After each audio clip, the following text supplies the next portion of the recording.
పేదల జెండా కష్టజీవుల జెండా కష్టజీవుల జెండా కార్మికుల జెండా కార్మికుల జెండా విజయవంతం చేద్దాం సిపిఎం పార్టీ 4వ మహాసభలను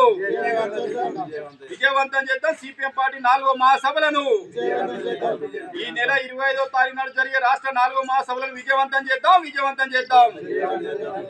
వర్ధిల్లాలి అన్ని రంగాల కార్మికుల ఐక్యత వర్ధిల్లాలి అన్ని రంగాల కార్మికుల ఐక్యత జిందాబాద్ సిపిఎం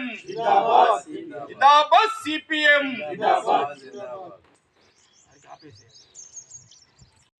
ఈరోజు రాజన్న సిరిసిల్ల జిల్లా బోయినపల్లి మండలం రామనపేట గ్రామంలో అమాలీ కార్మికుల ఆధ్వర్యం లోపల రేపు 25వ తారీఖు నాడు జరిగే సిపిఎం పార్టీ తెలంగాణ రాష్ట్ర మహాసభలు ఏవైతే ఉన్నాయో సంగారెడ్డిలో నిర్వహించబడుతున్నాయి కాబట్టి పెద్ద ఎత్తున ఆ రోజు 25వ తారీఖు నాడు సిపిఎం పార్టీ మహాసభలకు ఈ జిల్లాల నుంచి ఈ మండలం నుంచి పెద్ద ఎత్తున అమాలీ కార్మికులు భవన నిర్మాణ కార్మికులు గ్రామ పంచాయతీ కార్మికులు బీడీ కార్మికులు యువత పెద్ద ఎత్తున పాల్గొని విజయవంతం చేయాల్సిన బాధ్యత ప్రతి కార్మిక వర్గం మీద ఉంది కాబట్టి ఈ దిశగా ఖచ్చితంగా ఆ రోజు రావాలని చెప్పి ఈ సందర్భంగా మండల సిపిఎం పార్టీ పక్షాన విజ్ఞప్తి చేయడం జరుగుతుంది. ఎందుకంటే ఈ తెలంగాణ రాష్ట్రంలో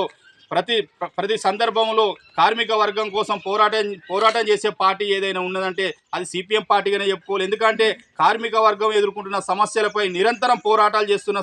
పార్టీ కాబట్టి ఇలా కేంద్రంలో కానీ రాష్ట్రంలో కానీ ఈ ప్రభుత్వాలు అవలంబిస్తున్న తీరు ఏదైతే ఉందో ఇలా కేంద్ర బీజేపీ ప్రభుత్వం కార్మికుల హక్కులను కాలరాసే విధంగా 46 చట్టాలను రద్దు చేసి 4 కోడ్లుగా విభజించి వారి శ్రమను దోచుకునే విధంగా 10 గంటలు 12 గంటలు 14 గంటలు పనిచేయించుకునే పరిస్థితి ఇలా బీజేపీ ప్రభుత్వం అవలంబిస్తుంది. కాబట్టి దాన్ని తిప్పికొట్టేందుకు కూడా కార్మిక వర్గం అంతా ఏకంగా ఉండాలి. భవిష్యత్తులో కూడా ఇలా బీజేపీ ప్రభుత్వం ఇలా చూసుకుంటే ఇలా కేంద్రంలో ఇలా బడా పెట్టుబడిదారులకే కొమ్ము కాసే విధంగా కార్మికులను హక్కులను కాలరాసే విధంగా వ్యవహరిస్తుంది. కాబట్టి భవిష్యత్తులో కూడా కార్మిక వర్గం అంతా ఏకంగా ఉండి కమ్యూనిస్టు పార్టీని భవిష్యత్తులో రాజకీయంగా ఆదరిస్తేనే ఇలా ప్రశ్నించే గొంతుకు అవుతుంది. కాబట్టి ఇలా గ్రామాలలో చూసుకున్నా ఇలా మండలం చూసుకున్నా గ్రామ స్థాయి నుంచి మొదలెట్టుకుంటే పార్లమెంటు స్థాయి దానిక మన కార్మిక వర్గం కోసం కొట్లాడే నాయకులు లేకపోవడం వల్లనే ఇలా భారతదేశంలో ఈ పరిస్థితి దాపురించింది. కాబట్టి రాబోయే రోజుల్లో కూడా గ్రామ స్థాయి నుంచి మొదలుపెట్టుకుంటే పార్లమెంటు స్థాయి వరకు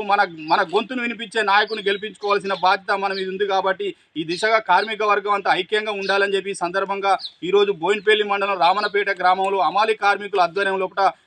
పోస్టర్ను విడుదల చేయడం జరిగింది. అలాగే ఈ మండలం నుంచి పెద్ద ఎత్తున ఈ సభకు అధిక సంఖ్యలో పాల్గొని ఈ సిపిఎం పార్టీ మహాసభలు విజయవంతం చేస్తారని ఆశిస్తూ మరొకసారి కార్మిక వర్గానికి మండల సిపిఎం పార్టీ పక్షాన పేరున విజ్ఞప్తి చేయడం జరుగుతుంది. జిందాబాద్ సిపిఎం జిందాబాద్ సిపిఎం వర్ధిల్లాలి అమాలీ కార్మికుల ఐక్యత వర్ధిల్లాలి అమాలీ కార్మికుల ఐక్యత విజయవంతం చేద్దాం మహాసభలను విజయవంతం చేద్దాం మహాసభలను